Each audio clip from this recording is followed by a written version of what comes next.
নমস্কাৰ গহপুৰ নাও 24x7 লৈ সকলোকে স্বাগতম জনাইছো বৰ্তমান বিশ্বত কৰোনাৰ আতংক বহুতো পৰিমাণে বিয়পি পৰিছে এই সময়খিনিতে আহকচোন আমি কিছুমান ঘৰতে উপলব্ধ ঔষধি গুণযুক্ত উদ্ভিদৰ বিষয়ে আমি জানিম এই যিখিনি সময়ত কৰোনাৰ আতংকত আমি ঘৰতে আবদ্ধ হৈ আছো এইখিনি সময়ত আমি কিছুমান ঘৰত উপলব্ধ হোৱা বৃক্ষৰ বিষয়ে জানিম যিখিনি আমাৰ শৰীৰৰ কাৰণে অতিকৈ প্ৰয়োজনীয় কিছুমান ৰোগ নিৰাময়ৰ কাৰণে আমি ব্যৱহাৰ কৰিব পাৰো ঘৰতেই থাকি সেই ৰোগসমূহ নিৰাময়ৰ কাৰণে কোন কোন উদ্ভিদ আমি ব্যৱহাৰ কৰিব পাৰো তাৰ বিষয়ে আমি জানিম বৰ্তমান আমি আহি উপস্থিত হৈছো হি বৃক্ষমানৱ বকুল গগৈ ডাঙৰীয়া দেৱৰ নাৰ্সাৰীত আমাৰ বনানী নাৰ্সাৰী তাত আমি উপলব্ধ হোৱা কিছুমান উদ্ভিদৰ বিষয়ে জানিম যিখিনি আমি ঘৰতে থাকিয়ে ৰোগ নিৰাময়ৰ কাৰণে ব্যৱহাৰ কৰিব পাৰো গতিকে এই কৰোনাৰ আতংকৰ সময়ত ঘৰতেই থাকক সুস্থ থাকক আৰু এই ঔষধি গুণযুক্ত উদ্ভিদসমূহ ঘৰতে ব্যৱহাৰ কৰক এতিয়া আহক আমি এই উদ্ভিদসমূহৰ বিষয়ে তেওঁৰ পৰা কিছু কথা জানিবলৈ বিচাৰিম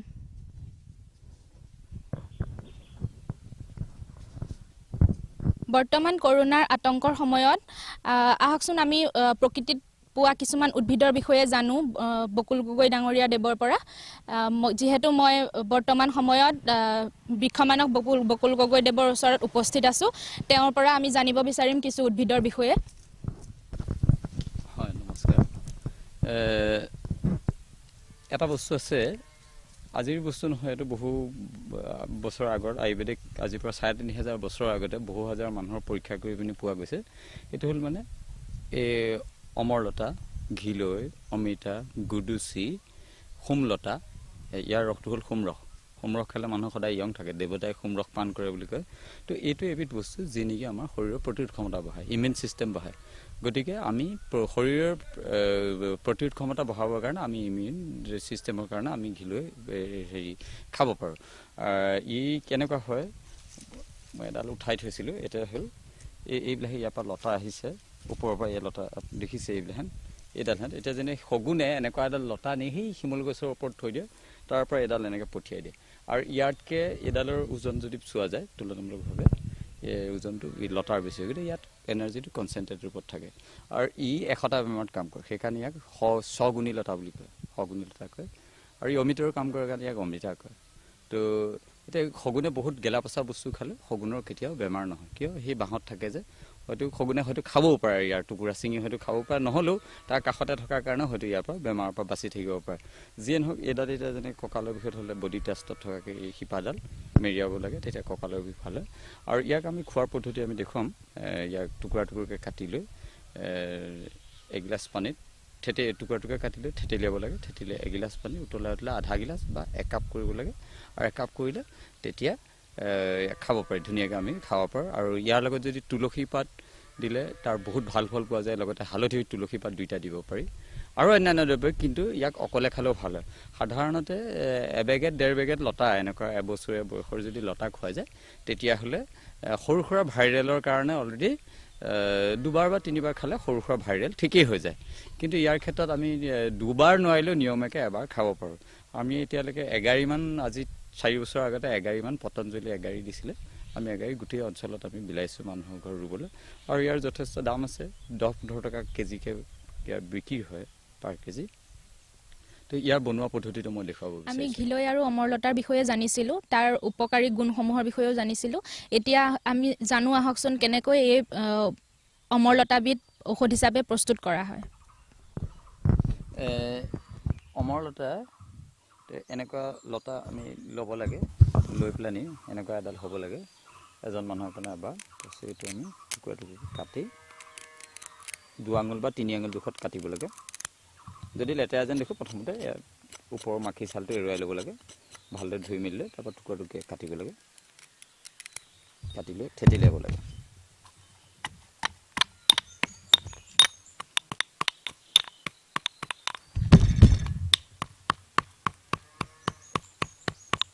এই থেতেলিয়াই লৈ পেলানি এই যিখিনি ওলাব যেনিবা থেতেলিয়াই লৈ তেতিয়া এইখিনি বস্তু যেনিবা ওলালে এইখিনি আমি হেৰি কৰিলো তাৰ লগত আমি হালধিও দি ল'ব পাৰোঁ হালধিও ইয়াৰ লগত আমি হালধিও মিক্স কৰি ল'ব পাৰোঁ এতিয়া আমি ভালদৰে থেতেলি হেৰি হোৱাৰ পাছত এইখিনি বস্তু একেলগে আমি উতলালে এগিলাচ পানীৰ পৰা হয় আধা গিলাচ হ'ব পাৰে নহ'লে এনেকৈ একাপ হ'ব পাৰে তো এইটো খাওঁতে তিতা হয় বহুতে তিতা পায় কাৰণে লগত যদি ভাবে বোলে নহয় গুড় খাব পাৰে গুড় খাই দিব পাৰে গুড় খাই গৈ কিটা সৰু খালে সাধাৰণতে খাবলৈ টান পায় গতিকে গুড়ৰ লগত খাব পাৰে বা মধু খাব পাৰে কম পৰিমাণে সোৱাদটো সেই যোৱা নাই তো এইটো খালে মানুহৰ ফেটছ একদম নহয় আৰু 100টা বেমাৰৰ কাৰণে ভাল গেছ ভাল হয় ভোক লাগিব আৰু ইয়াৰ কথা কৈ মানে শেষ নহয় আৰু এইটো গধূলি খালে মানে এইটো সোমৰস মানে এই সোমলতা পাব মানে সোমৰস এইটো খাব লাগে খালে ইমিউনিটি বোলে বেলেগ বেমাৰ নহয় আৰু ভাইৰেলৰ কাৰণে এনেকুৱা লতা 2বাৰ বা 3বাৰ খালে যথেষ্ট ইতিমধ্যে আমি অমৰলতাৰ বা গিলৈ বিষয়ে জানিলো তাৰ পৰৱৰ্তী তেখেতে আৰু আমাক কি উদ্ভিদৰ বিষয়ে কয় আমি শুনো আহকচোন আমাৰ ইয়াত এটা ফল আছে এইটো হ'ল আমাৰ এই চবে জানে এইটো আচফল আটা ফল বা আচফল আমি কাষ্টাৰ্ড এপল বুলি ইংৰাজীত কওঁ ইংৰাজীত কাষ্টাৰ্ড এপল বুলি কওঁ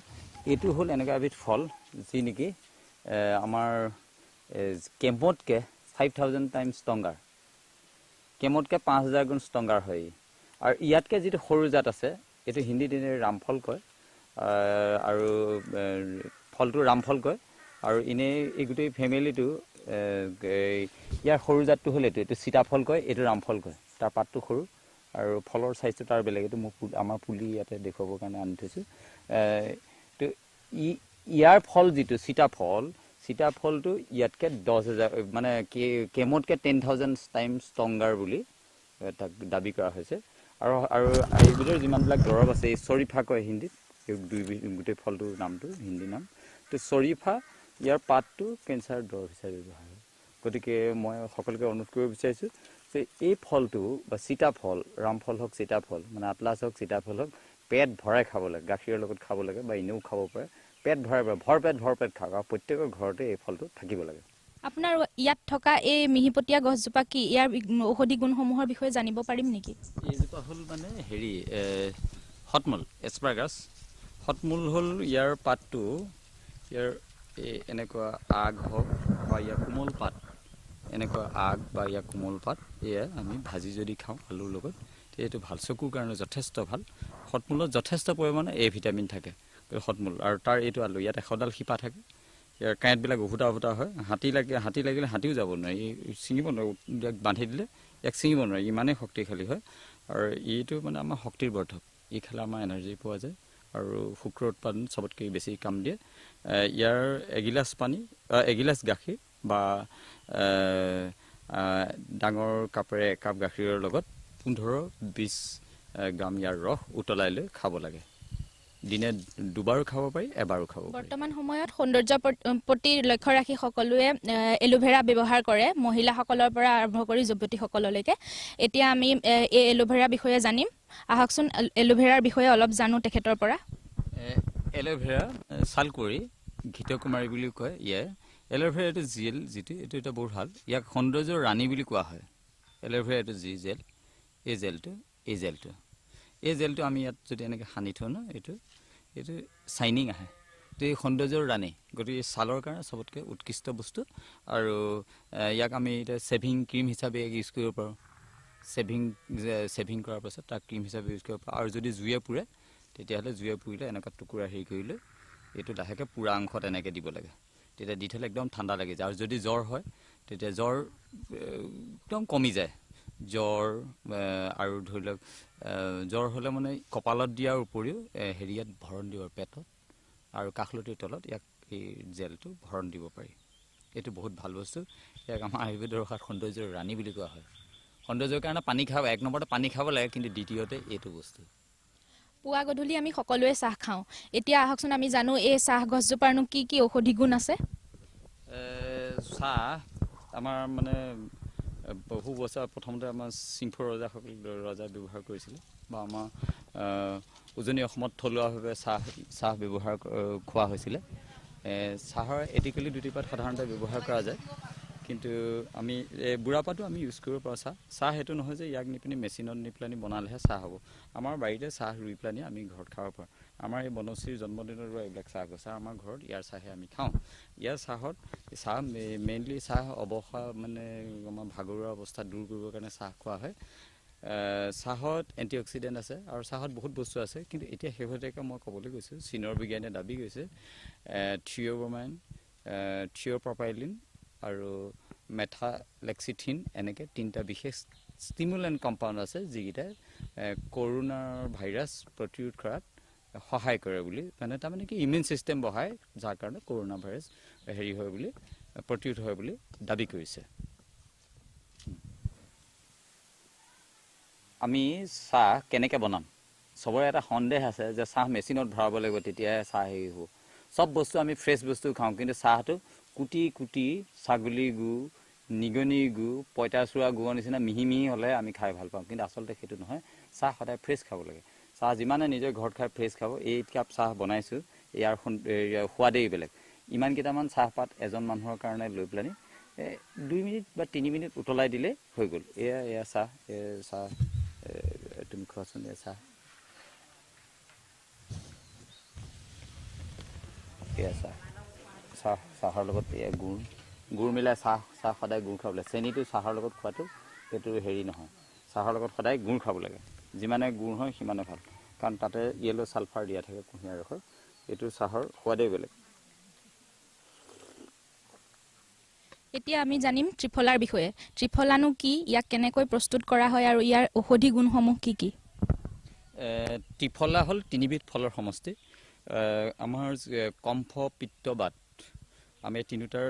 পৃথিৱীত মানে 3বিধ ফলে আছে যি তিনিটা বেমাৰ একেলগে আমাক মানে কামত দিয়া বস্তু এইটোৱে আছে তো এজোপা হ'ল আমলখি এজোপা হ'ল শিলিখা আৰু এজোপা হ'ল ভোমোৰা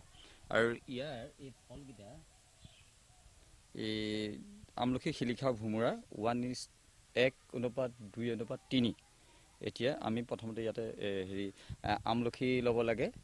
3 মানে যদি পৰিমাণটো এনেকুৱা হ'ব লাগে প্ৰথমতে হ'ব লাগে শিলিখা 100 গ্ৰাম হ'লে